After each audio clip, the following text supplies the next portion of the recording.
Friends, अब आज बात करते हैं वोकल कॉर्ड पैरालिसिस के ऊपर। एक पर्टिकुलर सेट ऑफ पेशेंट्स हमारे पास आते हैं जिनको जो कंप्लेन करते हैं कि उनकी वॉइस सडनली होर्स हो गया है और सडनली ब्रीथी वॉइस हो गया है, हवा ज़्यादा निकलती है, आवाज़ कम आती है और देखने में पता चलता है, एग्जामिनेशन में पता चलता है कि उनके vocal cord, one of the vocal cords is paralysed. वो एक ही जगह खड़ा है, उसकी मूवमेंट नहीं हो रहा है। तो जो भी वो आवाज़ प्रोड्यूस कर रहे हैं या सांस ले रहे हैं, वो एक वोकल कॉर्ड जो नॉर्मल है उसी के कारण वो वॉइस निकल रहा है। अब क्योंकि वोकल कॉर्ड्स जुड़ते नहीं हैं आपस में, एक ऐसे ही रहता है और एक दूसरा मूव करता है, तो उनके बीच में गैप रहता है। तो उस गैप के कारण वो होर्सनेस होता है और ब्रीथी वॉइस रहता है। काफ़ी पेशेंट्स जो कंप्लेंट करते हैं वॉइस के अलावा, वो एस्पिरेशन कंप्लेंट करते हैं कि पानी पीते हैं, जैसे भी कुछ लिक्विड्स लेते हैं उनको खांसी आती है, हत्थू जिसको बोलते हैं, हत्थू लगता है या खांसी आती है, एस्पिरेशन होता है। तो ये दो चीज़ जो सिम्टम्स है, cardinal symptoms of vocal cord paralysis है। ये किसी एक एज ग्रुप के साथ कन्फाइंड नहीं है, लेकिन generally middle age group, middle age या ओल्डर एज में ये प्रॉब्लम देखी जाती है। 80 to 90% पेशेंट्स जो वोकल कॉर्ड पैरालिसिस के होते हैं वो इडियोपैथिक होते हैं।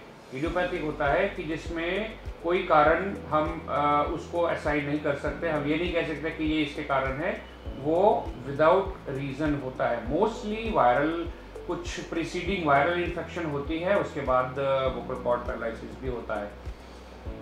5-7% पेशेंट्स में हम कॉज ढूंढ पाते हैं। कॉज के लिए हम चेस्ट में प्रॉब्लम ढूंढ सकते हैं, हम कुछ लिम्फ नोड, कुछ ट्यूमर, नेक में ट्यूमर, कुछ चेस्ट में ट्यूमर्स और या कुछ ब्रेन में या कुछ स्कल बेस में, इस तरह के एरिया में कुछ डिजीज में most likely tuberculosis and tumour इसके कारण भी होता है। इसके चलते ही हमें ये थोड़ा सा इन्वेस्टिगेशन करना पड़ता है। हर पेशेंट का एंडोस्कोपिक एग्जामिनेशन होता है और जब एक बार डायग्नोसिस होता है कि वोकल कॉर्ड चल नहीं रहा है, इन सब पेशेंट्स के लिए चेस्ट इन्वेस्टिगेशन की जाती है।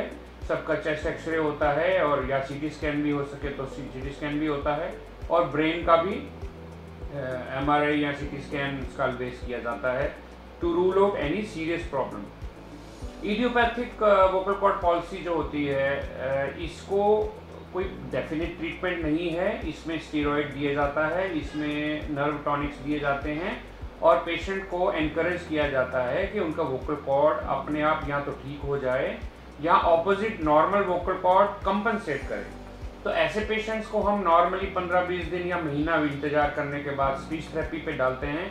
स्पीच थेरेपी में वो एडक्शन कॉर्ड एडक्शन एक्सरसाइजेस करते हैं, जिसमें कि ऐसे हाथ पकड़ के जोर लगाना या ऐसे अपने वोकल कॉर्ड को जोड़ने की प्रैक्टिस करना। तो इन पेशेंट्स में 2-3 महीने वो स्पीच थेरेपी में वॉइस नॉर्मल हो जाती है, काफ़ी हद तक नॉर्मल हो जाती है, बट पिच नहीं रहता है। पिच जैसे कि आप सिंगिंग नहीं कर सकते उतनी अच्छी तरह, लेकिन बातचीत नॉर्मल हो सकती है। जो एस्पिरेशन है वो भी धीरे धीरे कम हो जाती है, हत्थू जिसको बोलते हैं, और लिक्विड लंग में जाने का जो प्रॉब्लम होता है उसके लिए कारण खांसी होती है, वो कम हो सकती है।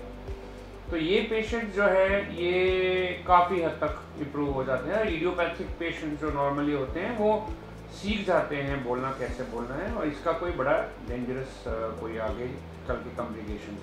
Thank you.